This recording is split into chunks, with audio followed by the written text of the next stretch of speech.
Hello again, word lovers. Are you an idiot by any chance? Are you naughty? Or are you nice? Or are you silly?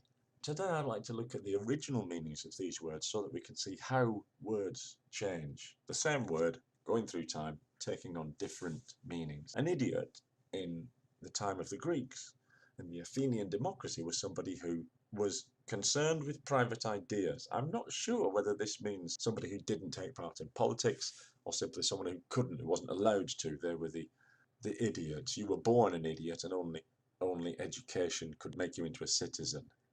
Who knows? In any case, a person not connected with politics came to mean an ordinary person, a layman, and that in turn became uneducated or ignorant. Naughty is a nice one. You can see the etymology of naughty. It's from naught, meaning nothing, from the Pi root ne, and wiht, no, nothing, no being, there's nothing there. That's what it means. There's not a creature, there's not a thing.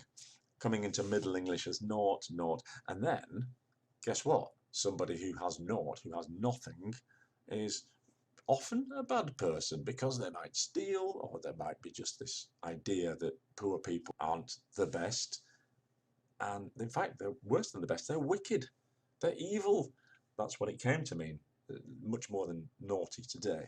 Somebody who has naught was a wicked person, and that's mellowed into the words that we use to tell off children and animals, and sometimes governments. Nice, on the other hand, is the opposite of naughty, isn't it? It was nice. Nice dog, naughty dog, nice dog. Well, modern Spanish has necio, still necio from the necius, which is the root, meaning an ignorant person, somebody who doesn't know. Ne sciere, doesn't know. We get silence from that root as well.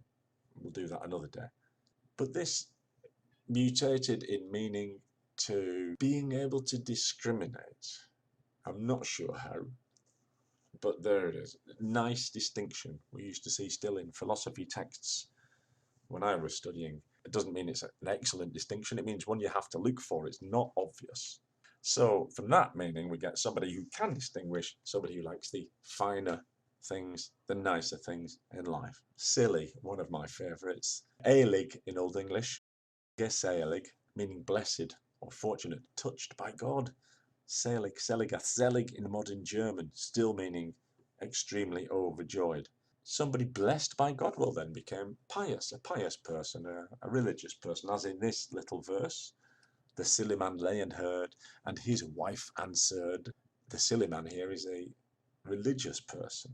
And I suppose if you shut religious people away in monasteries so long they lose contact with the real world, then they have an aspect of innocence to them as well. So kind of stupid plus innocent, giving us our modern silliness. And a few more changing meanings here. Cloud, a cloud was a mountain. Clod is related to that word. So don't they look like mountains in the sky? Yes, so we'll call them clouds. Awful really meant something that made you go, oh, which was a good thing, as in awesome, the American, rather diluted awesome that Americans use. Dinner, we already saw déjeuner, meaning to break your fast, connected with the same idea as breakfast. Desayuno, well, it originally from the desjejunare, coming from breaking fast in Latin, going to déjeuner in French, which should mean the first meal of the day, but it doesn't. They had a little déjeuner, don't they, before that, a petit déjeuner, and also now in English, it doesn't mean the first meal of the day.